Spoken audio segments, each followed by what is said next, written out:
আপনাদের কথা হচ্ছে যে বারবার বাংলাদেশিদেরকে গুলি করে হত্যা করা হবে কেন সীমান্তে? এই সীমান্তে রক্তপাত কতদিন বন্ধ হবে, কতদিনে বন্ধ হবে? এত আলোচনা করার পর এবং এত সুন্দর বাংলাদেশের সাথে ভারতের সম্পর্ক, অনেকেই বলেন যে অত্যন্ত চমৎকার সম্পর্ক বিদ্যমান ঢাকা দিল্লি, তারপরেও গতকাল দুইজনকে গুলি করে হত্যা করা হয়েছে ব্রাহ্মণবাড়িয়ার এক সীমান্তে। এগুলো কিসের আলামত? এটা তো পৃথিবী, এটা তো বাংলাদেশ, এমনকি ভারতের জনগণও তো চায় না যে প্রতিবেশী দুটি দেশ, সেই দুটি দেশ শান্তিপূর্ণ থাকতে চায়।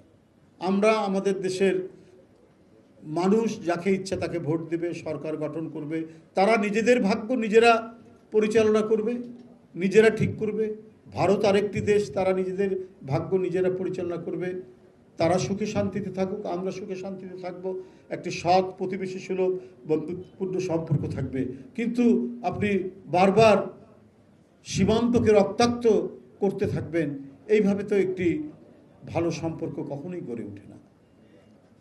তো সুতরাং দিল্লিকে অবশ্যই এই রক্তপাত বন্ধ করতে হবে।